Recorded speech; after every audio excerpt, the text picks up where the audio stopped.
You want how much per unit?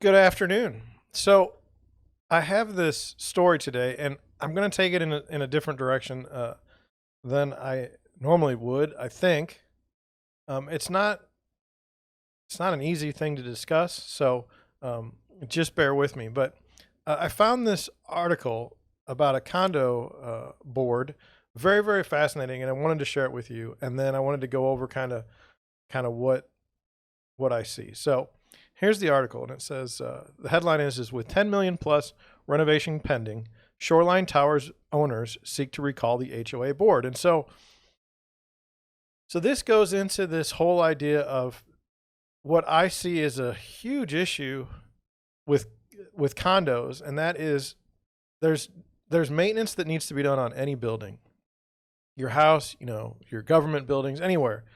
And these condos, as more and more were constructed, and where they're constructed, you're going to need a lot more maintenance. And the owners of the condos typically don't want to be the ones paying for the maintenance. And so it causes skepticism, and it causes odd outcomes that I don't know if we have an answer for, because I don't know if we've had enough experience with this issue, this idea, the idea that we've had all these buildings now sitting around for 60 years or longer, and they need maintenance, and there's never been any sort of budget put in place to fix these things. And so let's just get into it. So this is a story out of Destin, and it says board members will meet on Thursday to vote whether or not to certify it. Kent said they will likely vote not to certify because the board and others who have reviewed the documents turned in found irregularities. So they may not certify the recollection effort of the HOA board. And then this Mike Kent, he's in charge of overseeing the planning of the building renovation. He's being hired by the HOA, or the condo board. It says the board is also expected to be asked Thursday to approve a nearly $80,000 per unit assessment to cover the cost of the renovation, with an overall price tag estimated at between 10 and 15 million. It says some owners have stepped up to say they were not told the truth about reasons for the recall effort, and they remain in favor of doing the necessary repairs. And then it goes into the amount of work that needs to be done. And I just wanted to get to this one part. It says all of the repairs are very essential, and if they're not done immediately, there will be continued structural damage occurring at the complex, said this Mike Kent, who recollected the tragic collapse at the Champlain Towers East condominium in Surfside. Kent said the association board members have been assured that while extensive repairs are needed, none of the 4 buildings that comprise the high-rise condominium and townhome complex is in imminent danger of structural failure. And then Kent is again quoted. He says he's not at liberty to address the problems discovered within the recall petition until after the document becomes public following the meeting. And that's it. So basically, here's the story. There's a HOA board, a condo board. They hire a man or a firm to oversee the inspections for repairs. And then he brings his findings to the board. The board approves the repairs needed. It's in the range of between 10 and 15 million dollars. The condo owners are upset. They're angry. They vote to recall the board. And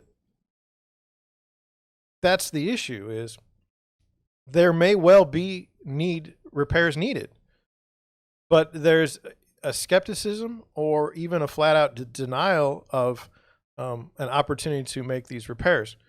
So I have some thoughts, and I just wanted to go over them with you. So number one, the condo board orders an inspection on the property, and they are thanked with a recall effort. Does this provide a chilling effect on other boards throughout the county? So or throughout the country. So yeah, I mean, just think if you're on an HOA now, and you actually need to do something. You don't just have the job, for some sort of credential or some sort of of being virtuous. You actually have to make a decision to repair something.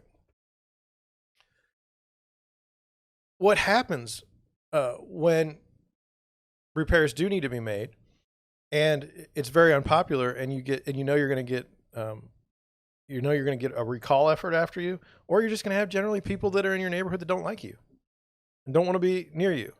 So that provides a chilling effect on good governance, in my opinion. Another thought I had was $80,000 per unit assessment. Can you imagine? I mean, did the people who purchased these units ever think they would be on the hook for such an amount? The structure is 45 years old. How much deferred maintenance has there been over the years? And that's one of the problems I see is this. I mean, deferred maintenance. The longer you can go without repairing something, the better it is for the condo owner, in theory. But the more expensive it becomes later on down the road. So it's an issue. And I thought it was very interesting that rumors behind the reason for the recall effort are that the condo owners are against the repairs. So that's the rumor. We don't know if it's true. But it takes basically an act of an $80,000 assessment for some people to be upset. And I don't necessarily blame them. I mean, can you imagine buying a condo, thinking you're going to enjoy the sun and surf, and then you get this $80,000 assessment? And what I wanted to talk about in the article that was key for me is the person quoted in charge of planning the repairs, this Mike Kent, says on one hand, no buildings are under imminent threat of collapse. But then he recalls the Surfside condo collapse. And that's how you capitalize on tragedy. I saw this personally on 9/11, where we needed new fire stations because we could be attacked and first responders needed to be ready. How do you argue against safety? This seems to be a dilemma. If you couch something in a safety argument, when is it not indefensible? This is an issue that we should definitely examine more.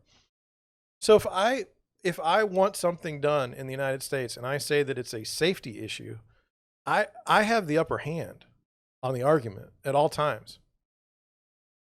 Because you can argue if one person's life is impacted in a negative way, then you didn't do enough. Now, I don't think many people think about this. I don't think that they realize the safety argument and how dangerous that argument is. The idea of safety with that argument, you can literally get people to do anything. And if you stand up to it and you say, "Hey, I mean, there's risks in the world," you'll be shut down. So it's a very, very odd hardwiring we have in our as humans. I mean, that's the way I see it. What was odd to me about this article?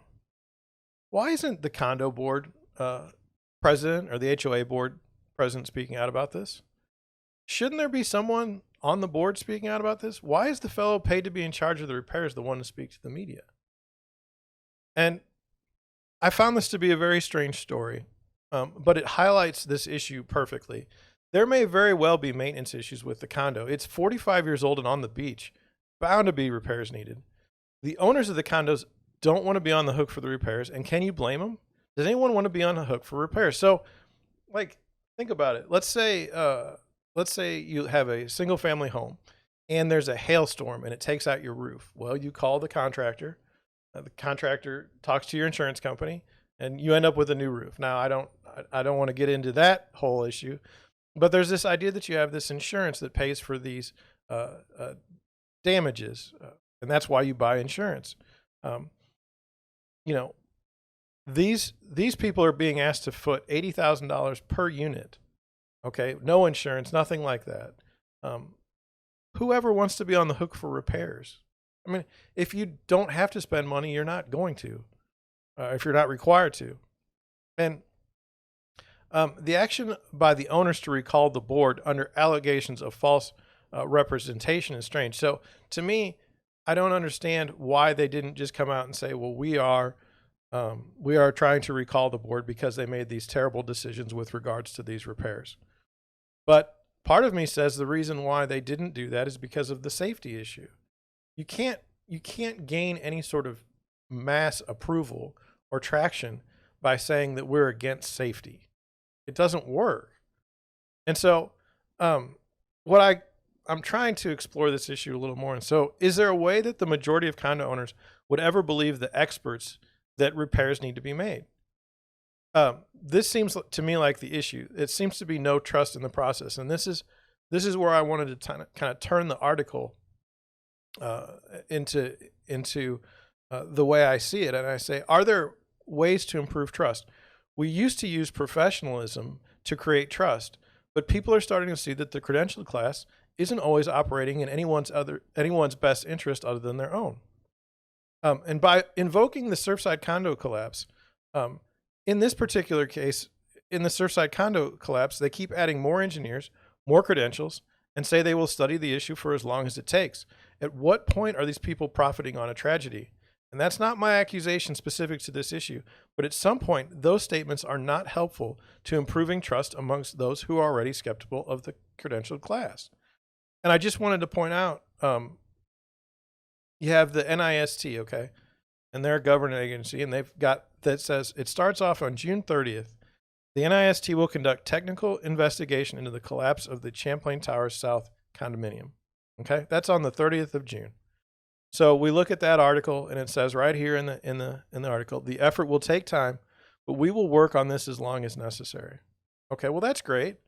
Get your data. But when you look, we're at October 25th of 2021. Okay.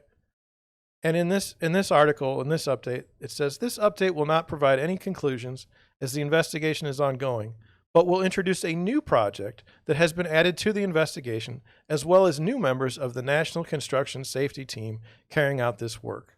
So we're going to add we're going to add more. And you can see all these people credentialed. And I mean, it just goes on and on and on. It's like we had we have these people in Destin.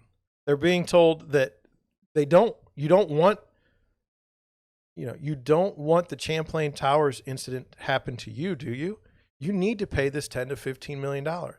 Or we have the own National Institute here saying, we don't know what's wrong. We don't know what happened. We're conducting an investigation. We have no idea.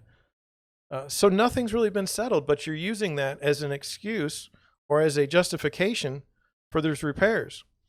And I'm not naive. I believe these condos probably do need repair across Florida.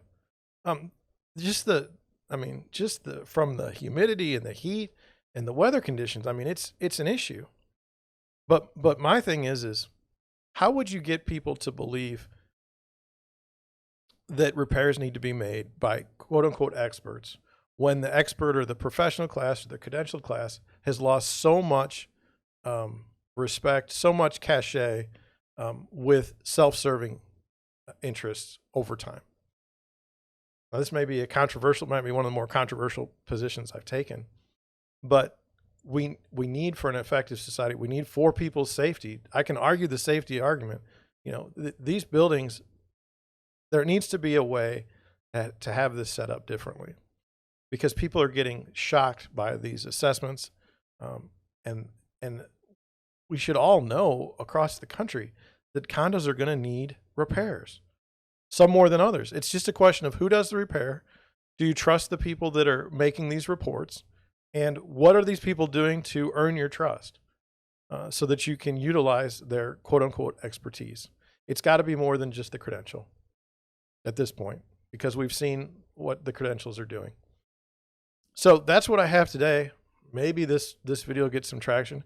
Maybe this podcast gets some traction out there. It's not I don't want you to think that I'm against credentialing or I'm against these groups, but we have some serious issues.